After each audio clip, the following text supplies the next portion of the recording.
Bonjour à tous, bonjour Marie-Caroline. Bonjour Gabriel. Déjà, tu vois, on voit que c'est zen, c'est cool, c'est détente. Bonjour à tous, bienvenue pour un nouveau NeuroLive. Alors aujourd'hui, la thématique c'est le yoga dans sa définition la plus large et pourquoi pas d'ailleurs un petit peu plus spécifique ensuite, parce qu'on va parler des patients en fait, que tu reçois et que je reçois également, et justement profiter de cette vidéo pour voir un peu comment un neuropsy et une prof de yoga peuvent travailler ensemble autour de voilà, des patients qui présenteraient donc des besoins spécifiques. Tu l'avais dit tout à l'heure en anglais, hein, Special needs. Wow, special needs, exactement.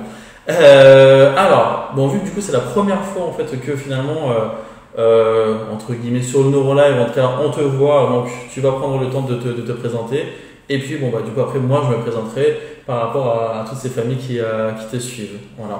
Bon, bonjour à tous, merci de me recevoir. Je suis Marie-Caroline Péponnet, je suis professeure de yoga pour enfants, adolescents et familles. Je travaille à Paris et dans l'IDF, dans les écoles.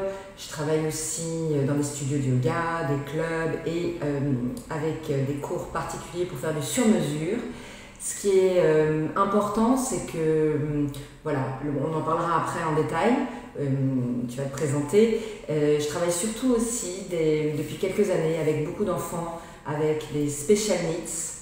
Donc on en parlera après, parce que ce qui est très important pour moi, c'est que le yoga, c'est pas le cirque du soleil, c'est que le yoga peut faire du bien à tout le monde. Et entre le neuropsy et le prof de yoga, il y a un pont, c'est de faire du bien et de permettre à ces enfants d'accepter, d'aimer comment ils sont pour optimiser leur potentiel. Je te laisse te présenter. Alors, je vais vraiment me présenter. Donc moi c'est Gabriel Raffi, je suis neuropsychologue spécialisé chez les enfants et les adolescents. Donc en gros 80% de ma patientèle ce sont les enfants et les adolescents.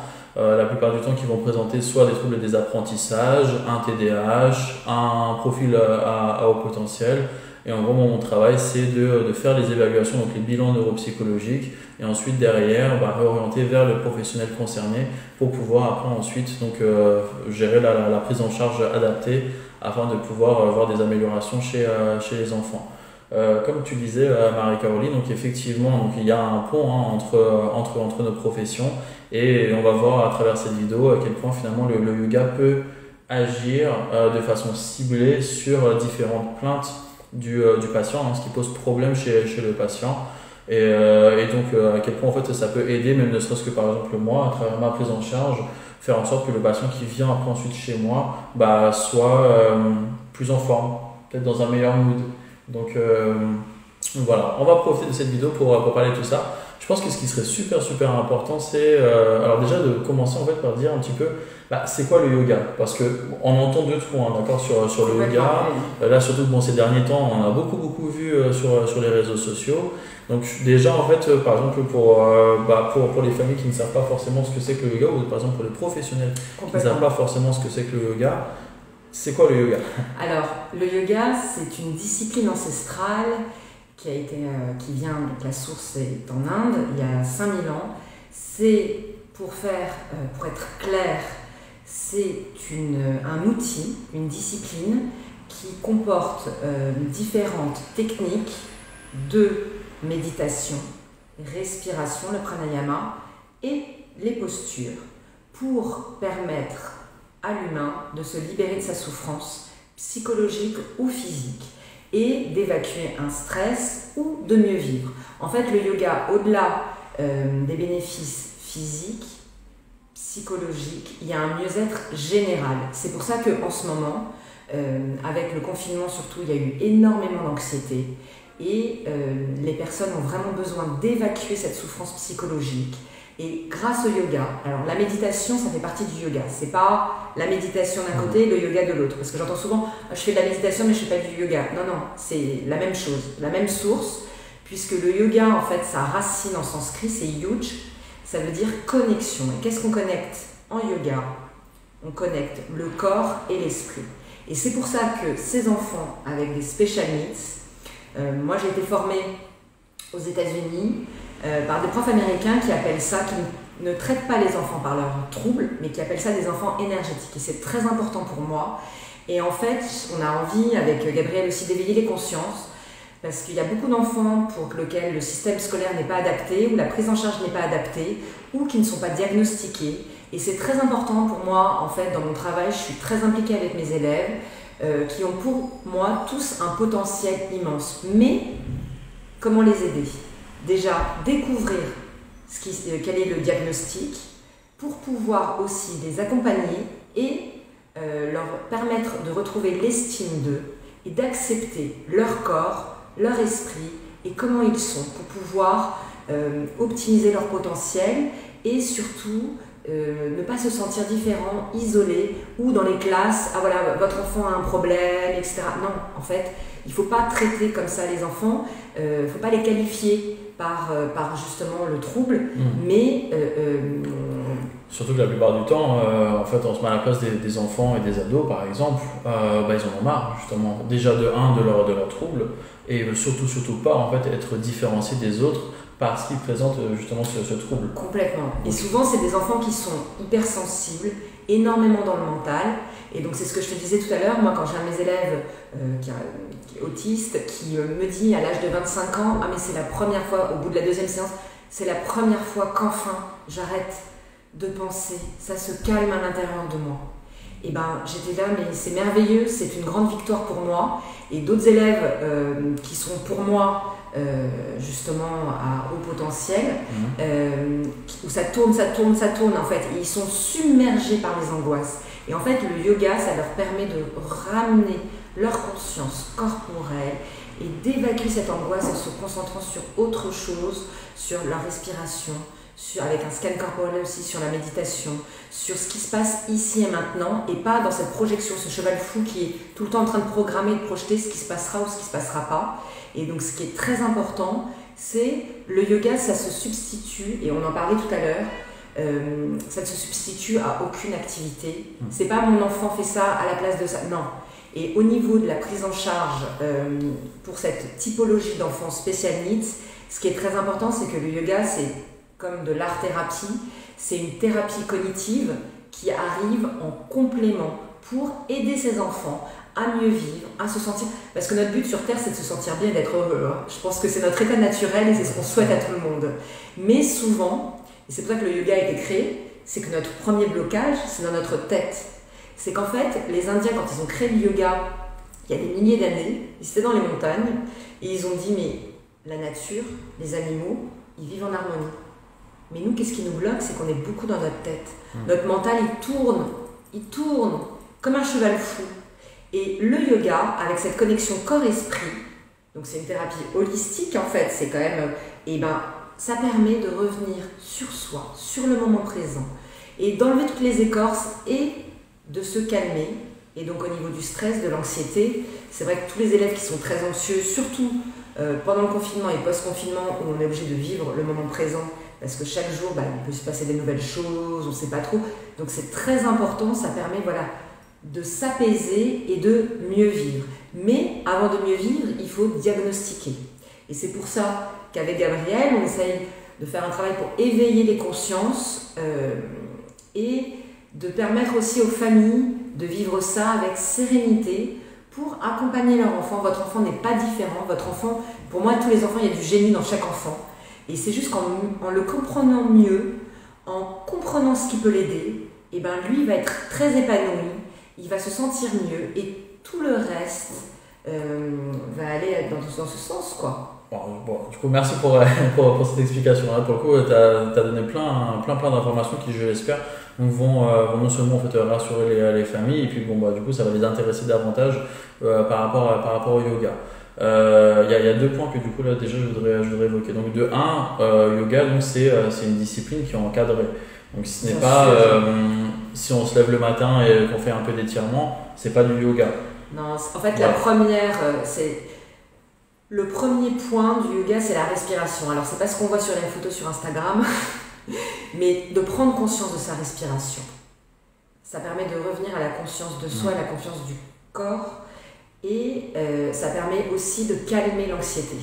Donc ce qui est vrai, c'est que le yoga, forcément, c'est encadré par des professeurs diplômés, des professeurs spécialisés. Moi j'ai été formée aussi en plusieurs techniques, le breathwork, stretching postural, reiki, etc.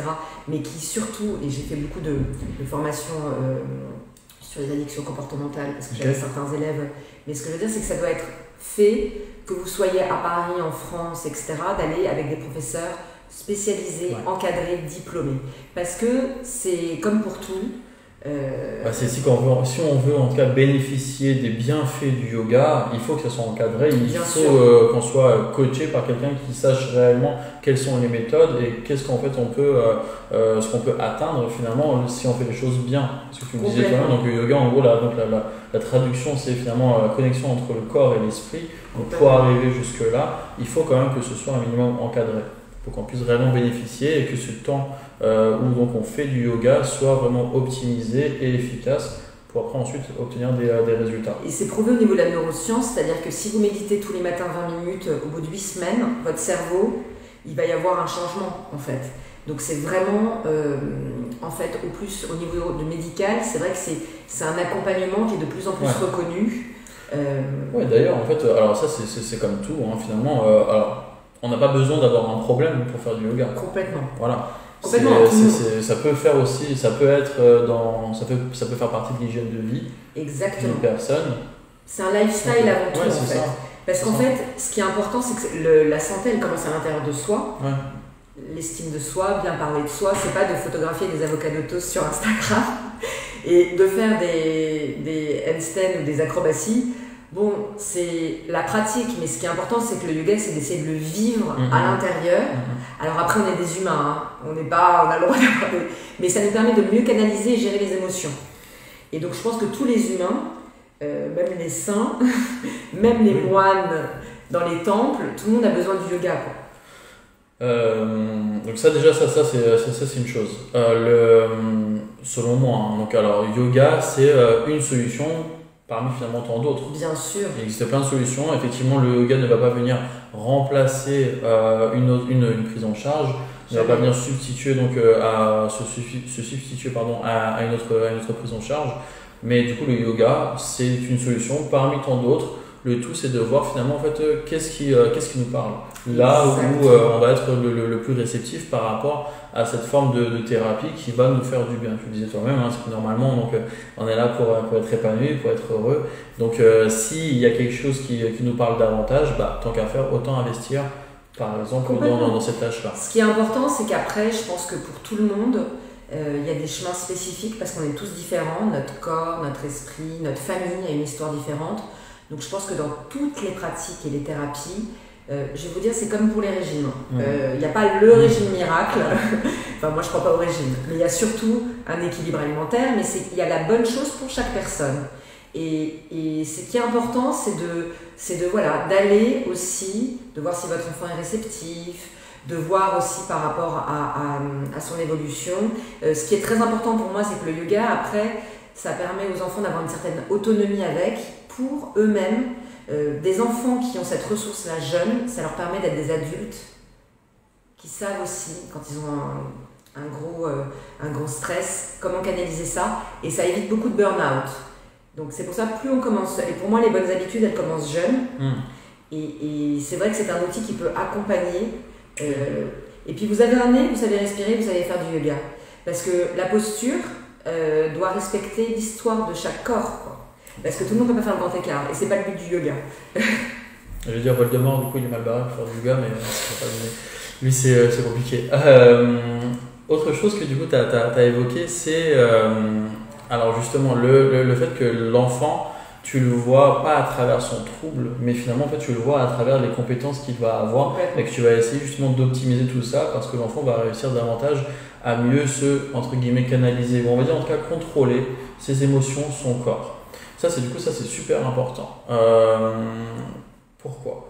Parce qu'il y a une différence entre les enfants, comment ils vivent la chose, puis il y a aussi du coup, les parents. Je parle du principe que il ne faut pas... si l'enfant présente des besoins spécifiques, il faut quand même qu'il en ait conscience. C'est-à-dire que, évidemment, c'est difficile, par exemple, pour un enfant, pour un ado, d'accepter ces difficultés. C'est normal. On n'a pas envie d'avoir des difficultés sur le plan attentionnel. On n'a pas envie que pour nous, ce soit plus difficile que pour les autres. On est fatigué, on est constamment en train de penser à tout plein de choses et qu'on a du mal à rester focus par exemple sur un sujet, lorsqu'on discute avec des amis ou lorsqu'on est en classe par exemple. Mais en même temps, il faut quand même du coup l'accepter parce que si en fait l'enfant ne l'accepte pas, et alors encore pire du coup les parents, bah finalement en fait on ne traite pas vraiment, selon moi en tout cas, ce qui pourrait poser problème. Donc on accepte ça, par contre derrière on va à travers du coup des solutions qui existent comme le yoga, faire avec, c'est-à-dire qu'on va apprendre en fait à mieux gérer justement nos émotions, mieux gérer nos pensées, mieux gérer notre comportement, mais parce qu'on est conscient qu'il y a quelque chose en fait du coup qui nous a amené à ça. Et selon moi en tout cas, l'enfant serait davantage réceptif et justement serait davantage partant parce que du coup on lui aurait dit bah voilà, maintenant tu te rends bien compte que c'est plus facile parce qu'il y avait quand même quelque chose du coup en fait à travailler. D'où l'importance effectivement du diagnostic, d'où l'importance de savoir réussir à cibler justement en fait, ses besoins spécifiques. Ça veut dire que lorsque par exemple un enfant vient en consultation, alors soit il y en a ils sont passés par plein d'autres professionnels avant d'arriver jusqu'à un neuropsychologue. Il y en a qui finalement en fait viennent sur demande du médecin, qui viennent sur demande de l'école. Et il y en a en fait qui viennent, parce que voilà, les parents en fait ont tapé sur internet, ils ont vu ah bah oui mince là mon enfant il répond à tous les critères en fait d'un enfant TDAH par exemple. Et donc ils viennent en fait en consultation pour voir si oui ou non il s'agit ou pas de ce diagnostic. Il va falloir d'abord en fait évaluer justement les compétences, les points forts et les points faibles chez l'enfant, si jamais il y a des points faibles. Chez un neuropsychologue, l'évaluation en fait elle se fait alors davantage sur l'aspect cognitif. On va voir sur le plan cognitif, sur l'efficience intellectuelle, les capacités attentionnelles, la mémoire, ce qu'on appelle les fonctions exécutives, donc en gros les capacités de planification, d'inhibition, mémoire de travail. Est-ce que l'enfant il est dans la norme ou pas des autres enfants de son âge? Soit il est dans la norme, à ce moment-là, du coup, ça veut dire que c'est très bien, ça prouve que du coup, sur le plan cognitif, il est tout à fait capable de pouvoir suivre le rythme et de pouvoir répondre correctement aux attentes des adultes qui l'entourent. Soit il est au-dessus, à ce moment-là, on parlera de facilité s'il n'y a pas de profil atypique, parce que s'il est trop au-dessus, à ce moment-là, on verra que donc, ça peut poser aussi problème. Ou alors il est en dessous, et ça en soi, c'est pas si grave que ça, s'il est un tout petit peu en dessous. Chacun d'entre nous, on a des points forts et des points faibles, sans qu'il y ait un trouble derrière. Moi, par exemple, je mémorise très bien une chanson, par contre une chorégraphie, je suis nul. Mais c'est pas pour autant que j'ai un trouble. C'est juste que voilà, je suis un petit peu moins bon là-dedans par exemple. C'est très important pour moi aussi parce qu'il y a beaucoup dans les écoles, des maîtres, des maîtresses. Moi, il y a des élèves, on m'a dit ah bah oui, la maman me disait oui, on lui a dit de se mettre sur Ritaline, etc. Le petit, il a fait 1h15 de cours de yoga avec moi. J'ai dit en termes de concentration, il n'y a pas de problème, il demandait un avis médical. Et ce qui est très important, que ça soit c'est pour ça que je te pose la question, et c'est important pour les gens qui nous regardent, tout ce qui est dyslexie, dyspraxie et haut potentiel, à quel âge ça peut être diagnostiqué et quels sont les tests que tu fais faire pour, voilà. Parce que souvent, les maîtresses, en général, ça commence à l'école. Les parents ne s'en rendent pas forcément compte, mais c'est souvent l'école, les maîtresses qui alertent sur quelque... Parce que forcément, dans les écoles, quand ils ont 25 enfants et qu'il y en a un qui est peut-être juste un peu plus sensible, qui est juste... parce que tous les élèves ne sont pas... tous les élèves tous les petits garçons par exemple de 5 ans qui ont beaucoup d'énergie, non, ils ne sont pas tous hyper actifs. Donc c'est très important parce qu'en fait, les parents, il y a une espèce de shaming par rapport à ça, où ils ont honte et ils croient qu'il y a quelque chose alors que souvent il n'y a pas grand-chose.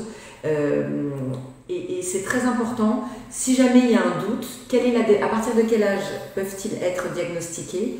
Et surtout en ce moment, tu vois, moi j'ai beaucoup d'élèves que je sens, mais comment je peux orienter par exemple des hauts potentiels ou des enfants qui ont de la dyslexie ou dyspraxie, voilà, à partir de quel âge et comment? Alors justement, du coup, on peut très bien présenter donc des particularités sans que ce soit une pathologie derrière, c'est ça. Voilà, donc, ça c'est important de savoir. Voilà, on peut très bien, l'enfant peut être agité sans que forcément il y ait un problème. C'est très important à savoir. C'est des enfants, hein, c'est pas des robots. Non, c'est ça, voilà. Donc heureusement que l'enfant, voilà, il vit, il est curieux, il est intéressé, il touche à tout.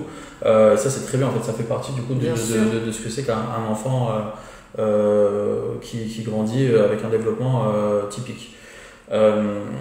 Pour répondre à ta question, donc à partir du moment en fait, où on se pose des questions, d'accord, on va consulter. Ensuite, du coup, c'est le praticien qui va voir à travers les batteries de tests si finalement, oui ou non, l'enfant évolue entre guillemets dans la norme. C'est un peu comme tu sais, la courbe de croissance, hein, où en fait on va voir l'enfant pour tel âge, est-ce que du coup il fait tant de centimètres et avec tel poids, c'est pareil finalement en fait, sur le plan cognitif. Est-ce que l'enfant pour tel âge, est-ce qu'il du coup il est dans la norme, est-ce qu'il est vraiment au-dessus, et à ce moment-là du coup ça montrera qu'il y a vraiment quand même une particularité atypique, ou est-ce qu'il est vraiment en dessous, Et à ce moment-là, du coup, ça montrera que donc, pareil, il y a une particularité et éventuellement peut-être un déficit ou un trouble.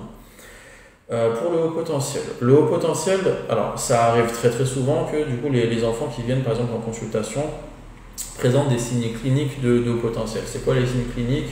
Ça va être faible estime de lui-même. Alors après, juste à savoir qu'il y a différentes formes d'expression du haut potentiel et il y a différents niveaux de potentiel. Mais bon, la plupart du temps, donc faible estime de lui-même, tendance donc à la dévalorisation, le fait de ne pas vouloir respecter le cadre, le fait d'être constamment avoir besoin d'être stimulé, de s'intéresser à des sujets peut-être plus élaborés que ceux de l'enfant du même âge, une grosse anxiété, donc une anxiété de performance, est-ce que je vais réussir ou pas à répondre correctement à ce qu'on va attendre de moi, comment ça va se passer, ce genre de choses. Des difficultés du coup de communication. Et la parole qui est souvent soit décalée beaucoup plus évoluée en fait et élaborée que alors, du coup par rapport au passage à l'écrit. Alors à savoir que la plupart par exemple des enfants au potentiel présentent des difficultés en fait sur plan graphique, donc en fait ils vont avoir une écriture qui est assez moche, hein. Et comme ils savent très bien qu'ils ne sont pas bons là-dedans, bah, en fait ils vont même pas chercher à investir cette tâche-là parce qu'ils savent qu'ils ne sont pas bons là-dedans, que ça les met finalement en fait en échec. Puis finalement, à quoi ça sert en fait de devoir perdre du temps à répondre à l'écrit alors qu'on peut plus rapidement répondre à l'oral. C'est de la perte de temps de passer par l'écrit. Donc ça arrive la plupart du temps, pas forcément pour tous, mais en tout cas pour beaucoup d'entre eux, où oui, sur le plan verbal, donc ils vont vraiment avoir des facilités. Par contre, au niveau de l'écriture, c'est assez moche. On fait un bilan de l'efficience intellectuelle pour voir justement si, parce que ça du coup ça c'est le signe clinique, maintenant en fait il faut voir si sur le plan cognitif, à travers les batteries de tests, l'enfant oui ou non, il présente réellement en fait un haut potentiel. Et c'est le fameux test de QI qu'on fait pour voir donc, justement si l'enfant, oui sur le plan cognitif, il est capable ou pas en fait, d'avoir en tout cas des scores qui sont vraiment assez élevés. À savoir que ça arrive aussi assez souvent que finalement le bilan lui-même se passe pas forcément bien. Ça, après, c'est le travail du praticien de faire en sorte que lorsqu'il accueille un patient, il va le mettre en condition pour pouvoir être tranquille, justement, pas trop stressé. Parce que c'est sûr que si par exemple, je sais pas, moi je vois, si je vois, je sais pas, moi pour la première fois un enfant que j'ai jamais vu, lui il m'a jamais vu, et puis d'un coup, je vais lui dire, il va très bien de lui-même se rendre compte qu'on est en train de l'évaluer, et du coup, c'est pour voir s'il est bête ou s'il est intelligent. Ça leur met beaucoup de pression, bien sûr. Et il se braque. Donc forcément, en fait, les résultats sont en dessous de la réalité de ses performances. Donc finalement, c'est aussi le travail du praticien de réussir quand même à mettre l'enfant qu'il reçoit en confiance pour qu'il après, il puisse donner vraiment le meilleur de lui-même. Ça arrive que certains enfants finalement vont présenter tous les signes cliniques en fait, de haut potentiel, mais par contre, ça serait quand même difficile de pouvoir le noter noir sur blanc après le bilan. Parce que du coup, l'enfant, en fait, il n'aura pas obtenu vraiment des notes extrêmement élevées. Et excuse-moi de t'interrompre, sur la dyspraxie par exemple, souvent, parce que l'enfant a juste un problème de coordination ou autre, on met tout sous un nom. Comment diagnostiquer pareil? Alors, il va y avoir un neurologue de prévu sur les troubles des apprentissages, parce que ça c'est pareil, on entend en fait dyspraxie, dyslexie, dysorthographie, dysgraphie, donc il y a dysphasie, donc il y a plein de dys qui existent. De se renseigner et de ne pas tout mettre sous un nom. Il y a alors même ça en fait du coup il y a différentes formes par exemple de dyspraxie, il y a différents niveaux de dyspraxie, c'est juste pour parler de la dyspraxie. En France, c'est le médecin qui pose le diagnostic. Donc les professionnels font les bilans et ça par exemple pour le coup en fait il faut aller vers les professionnels compétents et concernés pour mettre en avant tel ou tel 10 si du coup derrière il y a un 10, mais ce sera le médecin qui posera le diagnostic. Pour le moment, c'est encore comme ça en France. Mais c'est pour ça que c'est super important parce que souvent c'est les diagnostics qui sont posés par une maîtresse. Qui n'a pas forcément l'information, et les parents en fait vivent avec ça, et c'est très important que ce soit un médecin. Merci Gabriel, parce qu'en fait je pense qu'il y a assez de pression dans ce monde, il y a assez de pression sur les parents, il y a assez de pression professionnelle, et en plus de la pression sur les enfants pour en plus avoir des faux diagnostics avec des feedbacks. qui ne sont pas des professionnels, quoi. Je pense que autant toi que moi, il y a presque, franchement, il n'y a peut-être même pas un seul jour qui passe sans que on m'appelle en disant mon enfant il est TDA ou il est TDAH. Mais moi aussi. Hein. Alors que finalement, en fait, c'est la maîtresse par exemple, ou c'est, enfin, je sais pas, les parents eux-mêmes et tout qui ont du coup regardé sur internet, qui se sont dit bon bah voilà, l'enfant en fait est super agité. Ok. Il faut voir où l'enfant pardon, a du mal à se concentrer. Ça, ouais, ça c'est vrai, les fake news, il a du mal à se concentrer. Il faut faire très attention bien dans ce sûr, domaine-là. bien sûr. Et c'est pour ça que je trouve que c'est important d'en parler sur tout ce qui est neurologie, neuropsychologie, sur les fake news et sur tout ce qui se passe. Ne regardez pas sur internet, parlez à un professionnel. Ça va vous aider, ça va vous éclairer et ça va surtout vous apaiser et de ne pas avoir des idées préconçues sur les choses, quoi. Par exemple, justement, par rapport aux capacités de concentration, là encore hier, justement, je parlais avec une maman par rapport à ça. Les capacités de concentration, tout peut rentrer en jeu en fait, dans les capacités de concentration. Bien sûr. Soit l'enfant n'est pas intéressé, donc il n'a pas envie de se concentrer parce qu'il a du mal en fait, à rentrer dans le cadre de travail. Soit l'enfant a des facilités, a beaucoup trop de facilités, donc ça ne l'intéresse vraiment pas en fait, de devoir justement rester focus sur une tâche comme celle-là, parce que lui il est déjà attiré par autre chose. A l'inverse, l'enfant a d'autres difficultés. Exemple, justement, tu parlais de dyspraxie, on parlait aussi par exemple de dysgraphie. Si l'enfant il est en difficulté par exemple pour bien écrire, bah, il y a de fortes chances qu'arrivé à la fin de la ligne, par exemple, oui, il ait oublié un mot par-ci par-là, il a oublié des lettres par-ci par-là. Et donc en fait on va lui dire injustement ah mais tu as des problèmes pour te concentrer, c'est juste que bah, il était tellement il a déjà fourni tellement d'efforts à réussir à bien écrire que derrière oui il a fait des erreurs d'orthographe par exemple. Il y a aussi un autre élément pour moi, c'est que maintenant on donne et les enfants utilisent de plus en plus jeunes les tablettes, les smartphones, les jeux vidéo, alors que leur cerveau n'est pas forcément adapté pour ça. Donc en fait, ça donne une espèce d'habitude de la fragmentation, du zapping, et ça les aide pas forcément aussi à se concentrer. La nouvelle génération est beaucoup plus connectée. Moi, je dis toujours à mes élèves, moi, les réseaux sociaux, j'étais dessus à 26 ans. Donc, j'ai très bien vécu avant sans que personne sache ma vie. Et c'est vrai que maintenant, je pense aussi que ça ne les aide pas pour se concentrer. Donc c'est pour ça qu'il ne faut pas mettre les troubles. Non, forcément, c'est que le monde digitalisé, alors forcément on a besoin, on ne va pas jeter la pierre à Samsung, Apple et tout le reste, mais on a besoin de ces outils, mais souvent les enfants l'utilisent trop jeunes. Quand ils sont sur Instagram à 8 ans ou Snapchat, et qui sont et qui problèmes de posture. Ça c'est pas bon parce que de toute façon ça c'est l'âge. Ça c'est l'âge. De toute façon c'est juste du coup par rapport à la concentration, c'est qu'il peut aussi y avoir en fait derrière un facteur psy.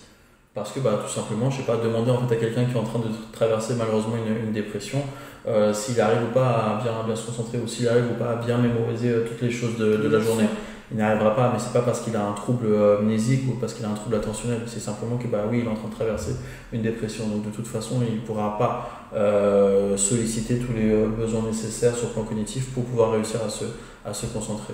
Par rapport aux écrans, alors moi je suis loin d'être anti-écran, je pense qu'il y a des bienfaits aussi à travers les écrans, mais c'est sûr que ça n'aide pas en tout cas à l'enfant en tout cas à pouvoir s'adapter au vrai rythme, au rythme réel en fait. Par exemple, typiquement en classe, il y a un gap énorme. Toi, tu parles beaucoup d'anglais et tout, du coup, je suis obligé.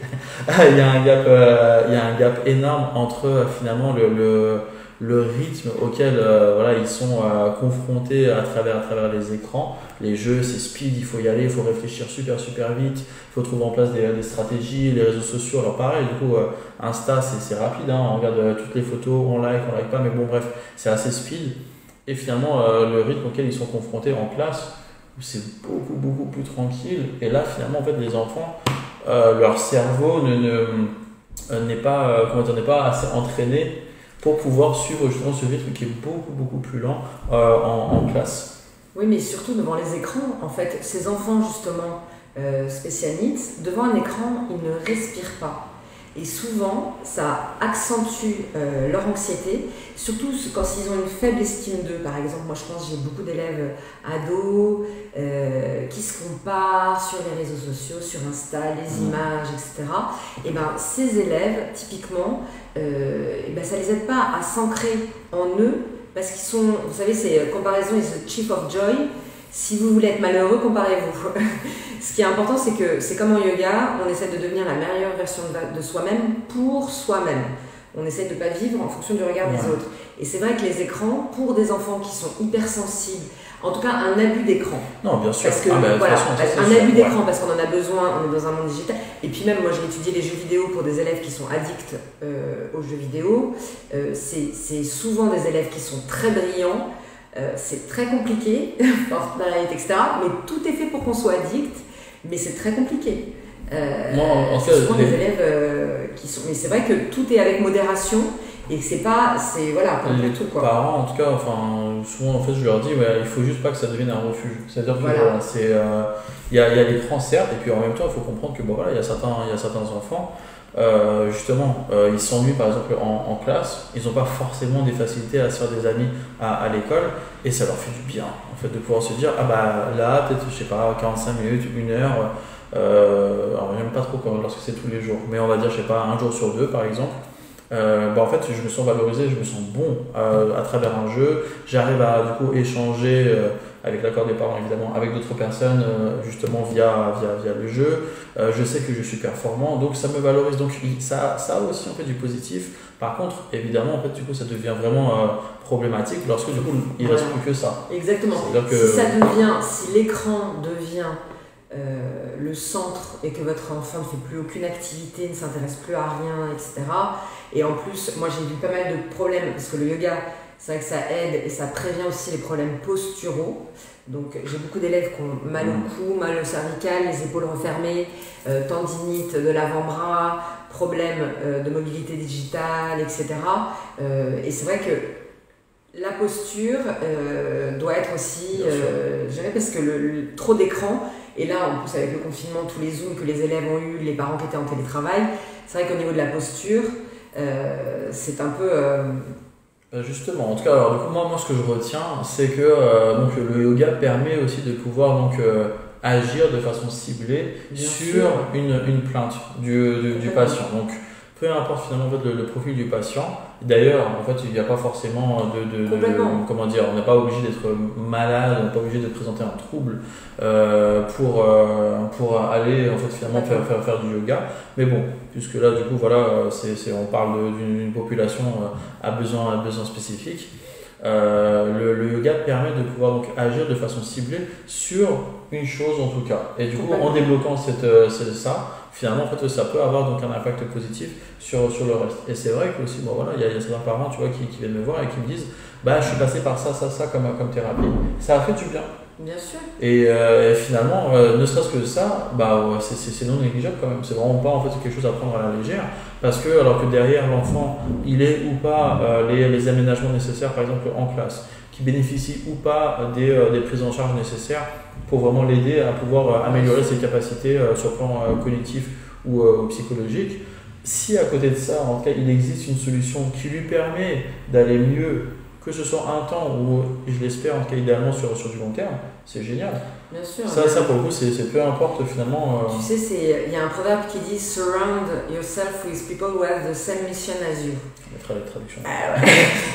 Entourez-vous avec des gens qui ont la même mission que vous. Et c'est vrai que je pense que Gabriel comme moi, on est là pour que nos élèves et tes patients se sentent mieux. Et je pense que c'est aussi, au-delà de nos métiers, c'est de l'altruisme. Oui.